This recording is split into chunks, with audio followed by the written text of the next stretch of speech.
नमस्कार, स्वागत है आप सभी का हमारे इस खास कार्यक्रम जिसका नाम है एक्सपर्ट व्यू में। जैसा कि आप जानते हैं कि अपने इस कार्यक्रम में हम आपको रूबरू कराते हैं एक्सपर्ट से। आज हम बात करेंगे क्रेडाई की। जी हाँ, क्रेडाई है क्या? एक्चुअली ये प्रॉपर्टीज़ में डील करते हैं और इसके लिए आज हमारे साथ जो मेहमान मौजूद हैं वो हैं क्रेडाई के भोपाल चैप्टर के वर्किंग कमेटी के मेम्बर्स। सबसे पहले मैं आपको इंट्रोड्यूस कराना चाहूँगी अजय मोहगावकर जी से, जो कि प्रेसिडेंट हैं। अजय जी, आपका बहुत बहुत स्वागत है स्टूडियो में।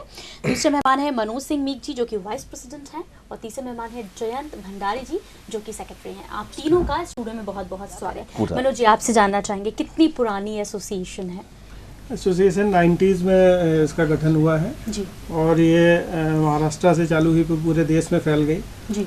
और अब तो मुझे लगता है कि पूरे देश में सबसे बड़ा ऑर्गेनाइजेशन है रियल एस्टेट का। लगातार इसमें नए एसोसिएशन जुड़ रहे हैं और एसोसिएशन के माध्यम से इंडिविजुअल जो रियल्टर्स हैं वो भी जुड़ रहे हैं जी।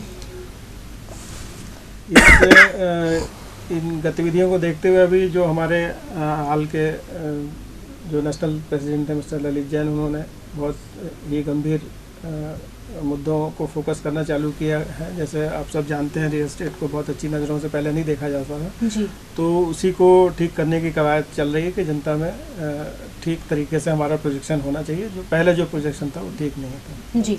यदि आप ये सूची यदि हमें भी दें तो हम कोशिश करेंगे कि इसको हम न्यूज़ के माध्यम से दिखाएं, ताकि दर्शकों तक ये जो है पता चल पाए कि क्रेडाई के कौन कौन से मेंबर्स हैं और कैसे वो धोखाधड़ी से बच सकते हैं। मैं बताना चाहूँगा, इसकी एक ऑफिशियल वेबसाइट है क्रेडाई की, आप उसमें जाके मेंबर्स की सूची देख सकते हैं। वेबसाइट का एड्रेस है www.kredai.co www.kredaibhopal.co.in।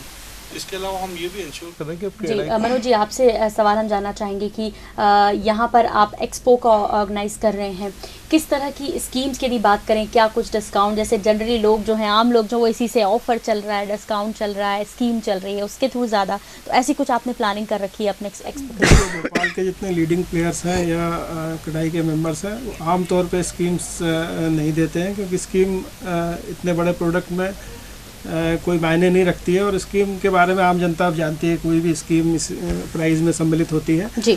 तो और स्कीम की लालच में या बहकावे में आना, इतने बड़े 20 लाख या 40 लाख या 50 लाख के प्रोडक्ट में मैं इसको ठीक नहीं समझता जी।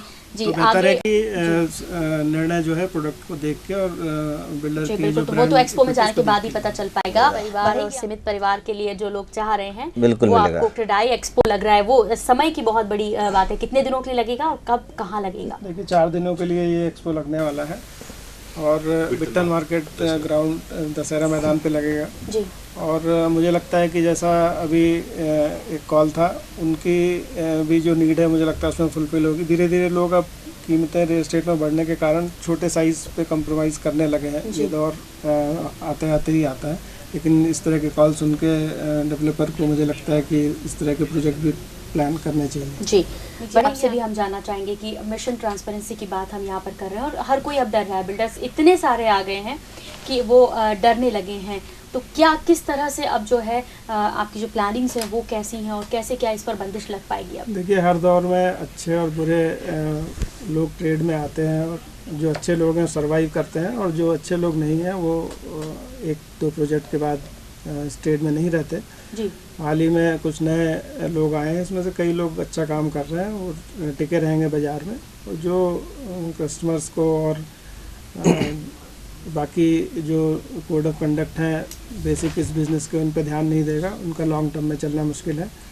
मिशन ट्रांसपेरेंसी यही कहती है कि कोई भी बिज़नेस हो, उसमें जितनी भी पारदर्शिता आप हर स्टेज पे बरतेंगे, चाहे वो परमिशन कराते समय हो, चाहे प्रोडक्ट डिटेल करते समय हो, चाहे प्रोडक्ट में क्या चीज़ें लगा रहे हैं उस पर हो।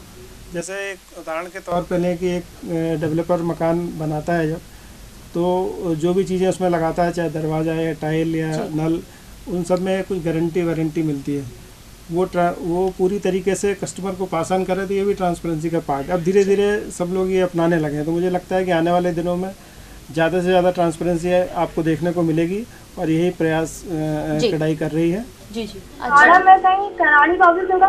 नहीं, छिंदवाड़ा में संभवतः कढ़ाई का गठन अभी नहीं हुआ है, लेकिन ये बहुत अच्छे संकेत है कि छोटे शहरों से या टियर 3 टियर 4 सिटीज़ या डिस्ट्रिक्ट लेवल में भी अब कढ़ाई का फोरम सक्रिय होने लगा है। वहाँ से भी ऐसे गठन की सूचनाएं आने लगी हैं। आने वाले दिनों में मुझे लगता है जिला स्तर तक कढ़ाई पहुँचने में सफल। मनोज जी, फिर इनके लिए नियरेस्ट क्या रहेगा? ये कहाँ जाकर अपनी जो है जानकारी है वो सूची प्राप्त कर सकते हैं? नहीं, सूची कढ़ाई की जो कढ़ाई भोपाल के बारे में हम कह सकते हैं कि हमारी वेबसाइट से ले सकते हैं। ऑल इंडिया लेवल पे जो संगठन जुड़े हुए हैं अपेक्स बॉडी से, हमारी उनकी सूची कढ़ाई की वेबसाइट से आप डाउनलोड कर सकते हैं।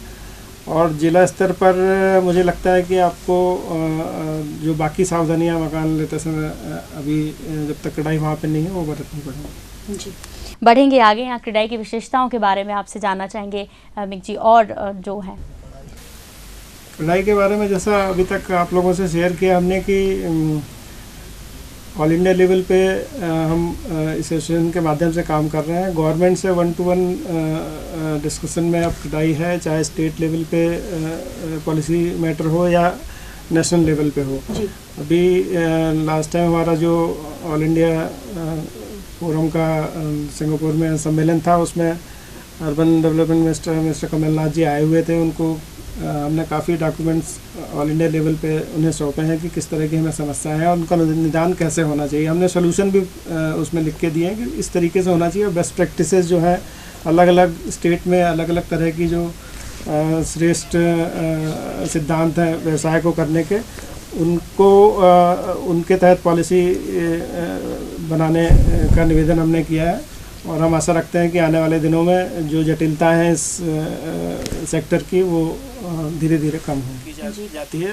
आमतौर पे जो यहाँ पे इस तरह का व्यवसाय कर रहे हैं वो कृषि भूमि को टुकड़े करके बेच रहे हैं, जिनको मान्यता सरकार नहीं देती है। इसी मामले में पीछे कई दिनों से मुहिम सरकार ने चलाई है और इस तरह के जो व्यवसाय में लिप्त हैं उनको डिमोरलाइज किया जा रहा है सरकार की तरफ से।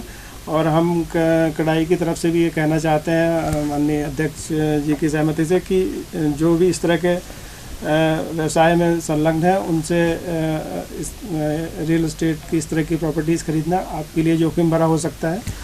कृपया सारी चीज़ों इस तरह के इन्वेस्टमेंट पे जाने से पहले आप कढ़ाई के कार्यालय से संपर्क कर सकते हैं। इसी के साथ हमारे तीनों मेहमानों का हम बहुत बहुत शुक्रिया करना चाहेंगे स्टूडियो में आने के लिए। आपका बहुत बहुत धन्यवाद इतनी महत्वपूर्ण जानकारियाँ कढ़ाई से संबंधित हमारी दर्शकों को देने के लिए।